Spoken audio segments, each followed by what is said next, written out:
Hi, everybody, and welcome to another Kalicube Tuesdays. I'm Jason Barnard. I'm here with Darby Copenhaver. Welcome, Darby. Thank you. Happy to be here. Brilliant. Happy New Year. Oh, happy to be here. I'm so sorry. I was Yeah. thinking Happy New Year. Very strange. Yeah. We're going to be talking about why you're missing out on 95% of your best prospects. I'm really interested in this because I think we probably are, and we need help. And so Darby's going to help us and hopefully help you guys in the audience too. First of all, the song, of course, a quick hello, and we're good to go. Welcome to the show, Darby Copenhaver. I appreciate that. I had no idea I was going to be serenaded into this.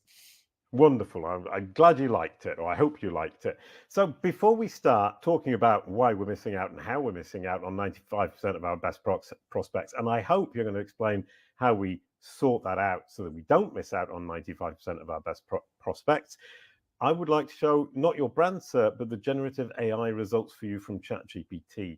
Now, what I did was look in Web Pilot ChatGPT, who is Darby Copenhaver. And what it then does is look you up on the internet, and it gives me two options, the left or the right. And what's really interesting is the right-hand side has looked you up on Bing, in fact, and come up with professional affiliation, LinkedIn presence, business entities, podcast appearances, most of which, as far as I can see, are accurate. But I think Darby Copenhaver LLC is perhaps talking about somebody else. So, having looked at the ChatGPT results for you, Darby, we're going to be talking about how or why we're missing out on 95% of our best prospects and how we can sort that out. Number one is, who are the best prospects that I'm missing out on most probably in my B2B business? Wow. I'd say it's the ones that you're not getting through to with your content, with your newsletter, with your email, with your ability to educate, inform, and entertain them. I think that, 95% of your best prospects aren't at a point where they're ready to make a decision yet. And they need to be educated and brought to that point. Right. So somebody once said on the podcast a long time ago, I think so they said 90% of your prospects are not ready to buy, and you need to just wait for them to be ready to buy. And you're saying I can educate them, I can get them on my newsletter, but with educating them, I can also bring them to the point where they're ready to buy. I think it's important to meet people on their timeline, especially in what we do in a service-based business, right? Because when in a service-based business, we're not selling product, we're not selling widgets. When you buy a new appliance or a new car or whatever the case may be, you can shop and you're searching for an exact item. You can price compare on an exact item, the exact specifications, and then there's a transactional exchange. You're getting a tangible item. Whereas with what we do, there's a lot of ambiguity. There's a lot of wiggle room when it comes to results and success and problem awareness and solution awareness and all of these things. So, for us, it takes a lot of time and effort to get people to a point where they have either experienced enough pain that they are ready to make a decision, or maybe they're just not aware of what they're missing out on. And I think that, yeah, you can wait till you're blue in the face. But me personally, I'd rather have a little bit more control over that. And the way that we control that is to build authority in your space, create Right. trust, right? And you do that through nurturing your prospects. Right. So when you say nurturing your prospects, are you saying one-to-one, or are you saying by a communication and marketing strategy to the entire audience? A little bit of both. If you think about it, the more niche focused you are, the more, dialed in you are when it comes to your ICP and who it is you're talking to. It can feel more one-to-one, even though it's done en masse, because you're speaking to a very specific set of problems that will resonate effectively with that person or those people, the more specific you can be. Okay. So if I'm in contact through content with somebody who is one of the 95% of people that I could potentially convert, but I'm not converting because they're not educated, they're not ready, they haven't had enough experience of the pain, or simply that right now they don't have the budget. how do I move them towards the moment when they're going to be ready to sign with me, work with me?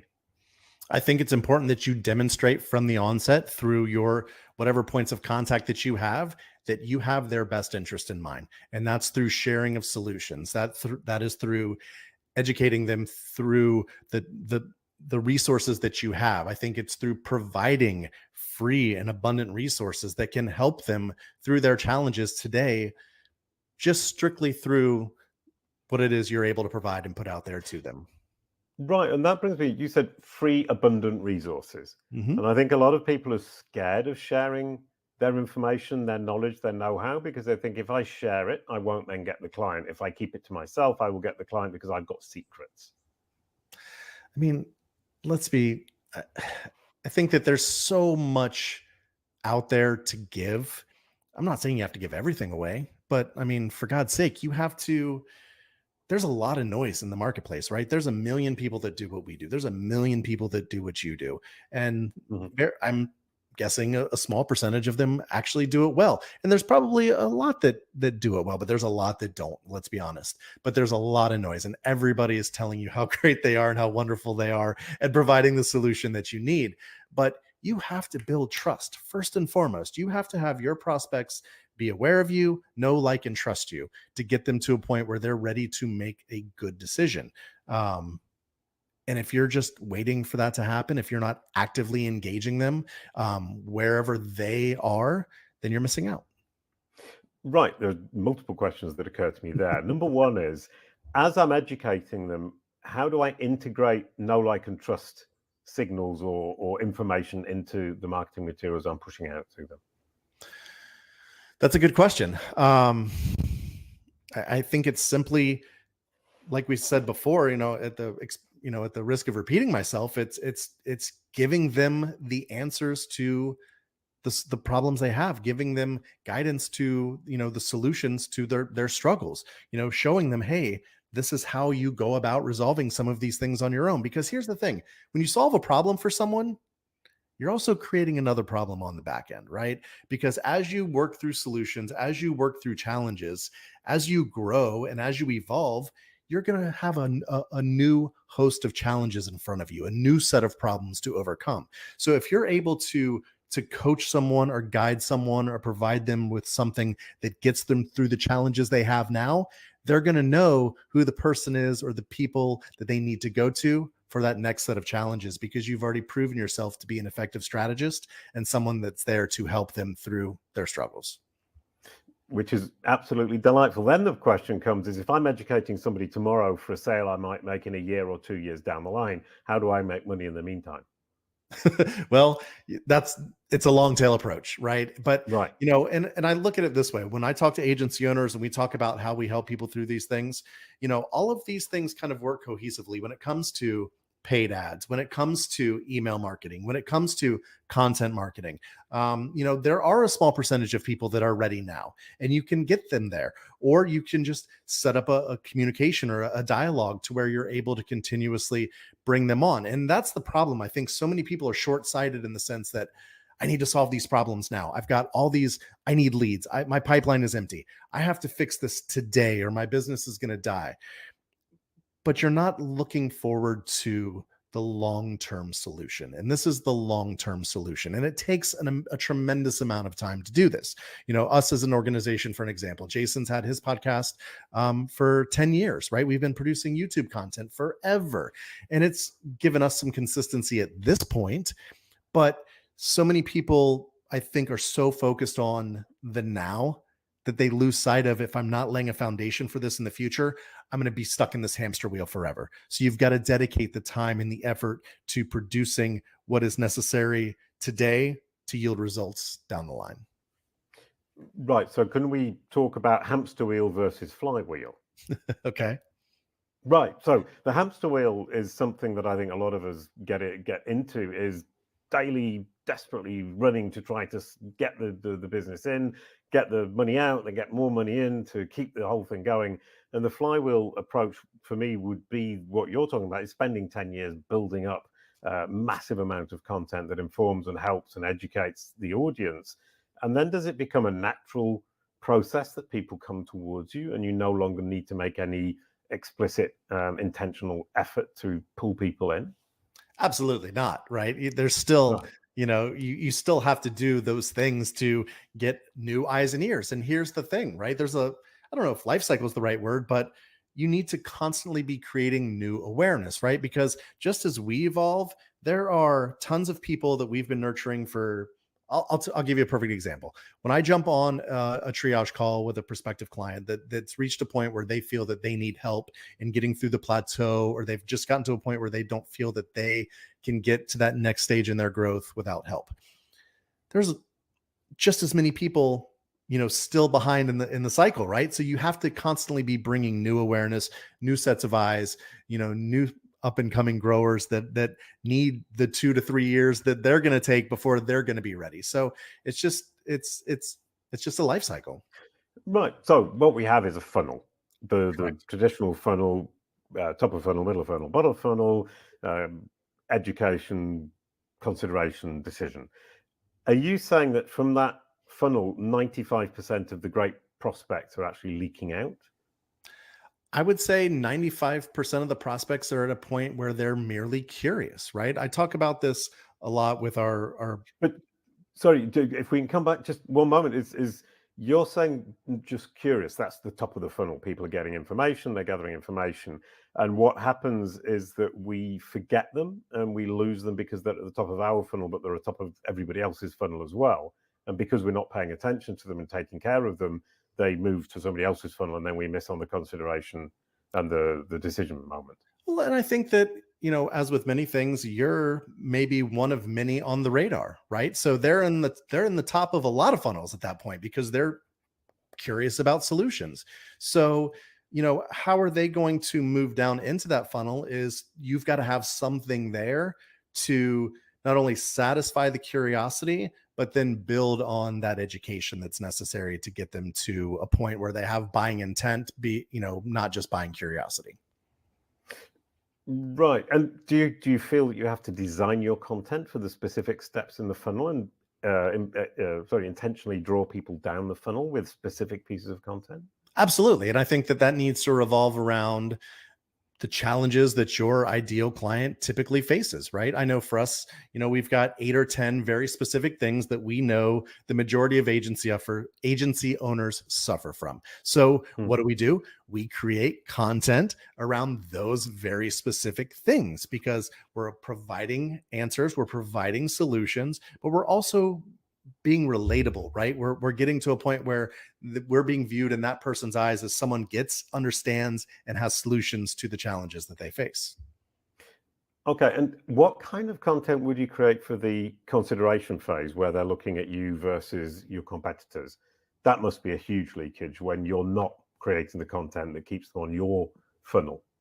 I think that's where authenticity becomes important, right? Because not necessarily 100% of that 95% are the right clients for you or the right fit for Mm. you. And I think that's an important part there too, is it has to be authentic to who you are organizationally and philosophically so that relatability becomes important, right?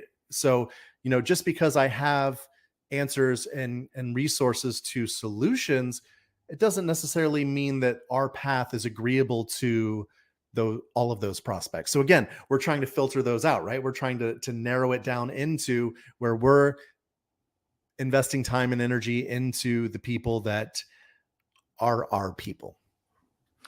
Right. And the tricks for ensuring that we're talking to the people who are our people. I find often that I spend time discussing on sales calls or at conferences with people who aren't necessarily interested because they're not our people, as you say.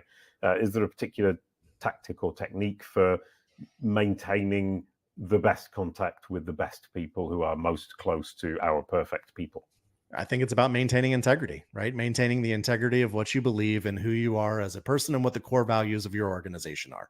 And I think that the content you're creating and the things that you're putting out there have to be reflective of that. Because if the message that you're putting out is not in alignment with who you are organizationally or what the real experience is going to be, then there's going to be a diversion of paths. So you work some prospect through a funnel through inauthentic content, and then next thing you know, you're engaging, and it's a completely different type of dynamic, right? So I think it's very, very important that through all things you do, that you remain consistent with who you are and true to those core values. Well, what would an example of inauthentic content be? Okay, I'll give you an example. Ooh. For us, we don't think about things in terms of wealth, like flashy cars and private jets and things like that, right?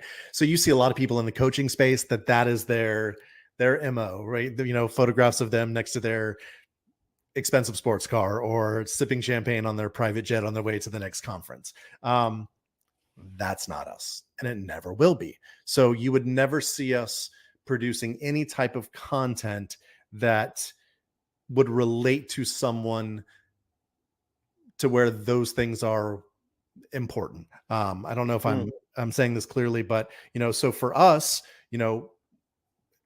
freedom is wealth to us. The ability to do the things that we want, when we want, how we want. But not in a flashy way, right? I've used this example before. For me, success is the ability to go fishing on a Tuesday. I love to fish. It's my most favorite thing to do.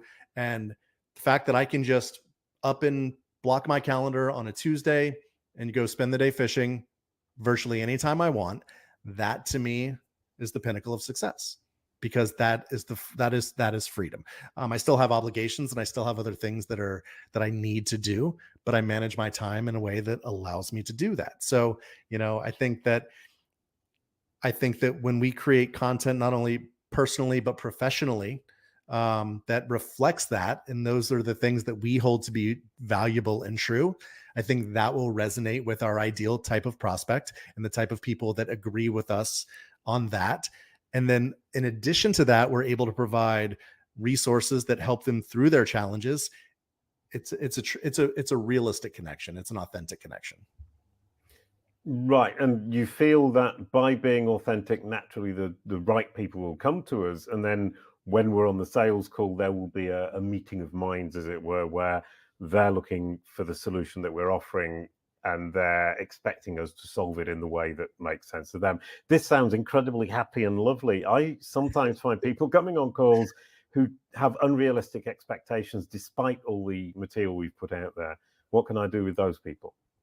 I think that, to answer your question, I think you'll get more of the right people, right? I don't think it's going to bring you all the right people, but I think it will bring you more of the right people. And, ultimately, that's where I want to invest my time and energy, into the right people. And I don't want to be everything to everyone. And I think that is one of the biggest problems that people face, is they try to be everything to everyone. And again, it just gets back to that niching conversation and being more narrow and being very focused. But the more you can narrow your audience and narrow so that you're speaking to the right people, that's the most important part, right? I don't want to speak to everyone. I want to speak to my audience. Well, it's hugely tempting to think, well, I could serve all of these people, therefore I will try. And what then happens is my message becomes, but is it unauthentic or is it simply incomprehensible? Yeah, I think it's incongruent. I think it becomes diluted. I think that it just, simply put, you just can't be everything at the end of the day, right? And I think being very honest about that is even more appealing to the right people, right? Because when you can look at someone and say, look, I don't have the solution that you need. I am not the right fit for you. What we do is not in alignment with what you're seeking. People appreciate that level of honesty. Right. And for example, at Kalicube, we have a team of people, 22 people. Are there any particular techniques and strategies that we could use to communicate within the team, within the marketing team at least, so they are communicating very consistently? Because when you've got multiple people involved in the marketing materials, the marketing process, there is a tendency for the message to get mixed. I think it goes back to your core values organizationally. And I think that you have to have very clear core values as an organization in terms of what you represent. And I think that has to be communicated effectively and often through the entire team. And I think those core values have to be integral in your hiring process, because, this goes back to culture. I think that, people talk about, how do you build culture? How do you create culture? Yeah. And I think that, to me, that is not the right approach, because if you're creating culture, then it's not, and we keep saying authentic. I need to find a thesaurus for an additional word here. But again, you can't create culture. Culture has to be ingrained, and it has to be, representative of who you are and the things that you believe. And if that's detailed and inherent in your hiring process, then that alignment should be mostly in existence. So, I think it starts there. And then I think that you need to have guardrails, right? You need to have, understanding within the team that, these are things we're willing to do. These are things that we're absolutely not willing to do. And that's when you kind of get everybody rowing in the same direction. Right. So there is also a question of defining what those core values are. So it's not simply building the team around, or a group of people who agree with each other very generally. It's also defining them. How would we go about defining what the core values are and what the guardrails are to keep people within that? I mean, I think it starts at the top, right? It starts with the head of the organization, because you're setting the map for who you are organizationally. Because what is it that you're trying to create as an organization? What is it you're trying to create as a business? As a business owner, you're building something to take you personally and professionally to a place that you're striving to be. And you need the people on the bus with you seeing, you need to be headed down the same path. So, it starts with the top and really identifying, what are the things that are important to me organizationally that I want to put my name on, that I want to be representative of who we are and who I am. Which basically comes down to saying, if I build the right team, or the right team of people who work together with a common aim and a common approach and a common set of ethics, then the marketing materials will naturally reflect the personality of the group, and therefore attract the right people into the right sales calls. So, and then presumably the right people will be on the call with the sales team will be within that same scope of people, and there are no problems. This sounds too easy. Ideally, yes, right? But it's, it's very easy to sit here and say that these are the things you should be doing, or this is how it should work. It's a lot harder to execute, right? We're in a consulting space, and I tell people all the time, look, it's really easy for me to sit here and tell you these are the things you should be doing. It's a hell of a lot harder to actually do them. But it's got to start somewhere. Yeah, and I think kind of that's one of the core points here, is that we need to have an idea of where we're trying to get to. And it seems impossible to get there, or it seems like a huge task, and there's too many moving parts and we can't deal with it. But we need to know that in order to take the first step, then the second step. And you were talking earlier on about 10 years of content. 10 years to get there? Yeah. No, it didn't take 10 years to get there. But, as with all things, they evolve. And, as we grow and as we age, our perspective changes. And, organizationally, things will change with that, because as you learn as a human being and you become more self-aware, things will shift in their level of importance with what's important to you now versus when I was 25. But again, everything has to be reflective of that, because if even as you start to change and evolve, you still have to hold true to what you believe in. Which is absolutely lovely way to conclude the overall conversation. But one last question then is, how does branded search fit into this? When somebody within your funnel who hopefully resonates with you then Googles your brand name, how does that help with achieving or bringing in the 95% of the best prospects that we've been missing up until now? I mean, again, it just starts with being who you are and being true to that. So, anytime someone finds anything associated with our organization, whether it be from an ad to a piece of content to our website to any of those other pieces. There has to be an element of consistency across those that says, I know what I'm getting. What's really interesting about what you said there is there needs to be an element of consistency across the entire digital ecosystem, the digital footprint. And from Calicube's perspective, our speciality is to say, well, what Google then does is reflect back at you through the search result for your brand name exactly whether or not you've achieved that clear consistency and resonance with the right audience. So from my perspective, I would say the brand SERP is the measurement of have you achieved that clear, consistent relevancy with the right audience, the right message. Thank you so much, Darby. That was absolutely brilliant. It was a delightful conversation. Now, the final part is always passing the baton next week. And next week, it's going to be Tom Amite. Authentic content is more than just a buzzword. That's going to be super interesting. He's a super nice guy. Absolutely delightful conversation with him about authentic content. Could you possibly pass the baton, Darby? Absolutely. And it sounds like this is going to be a perfect follow-up episode from this one, because we really touched on this. So Tom, take it from here and let us know how this gets done the right way. Thank you so much, Darby. Thank you, everyone, for watching. I'll sing you out with my signature tune. A quick goodbye to end the show. Thank you, Darby. You don't want to hear my singing voice, so I'll just say thank you. Brilliant. Thank you, everybody. Kalicube. It's all about your brand SERP.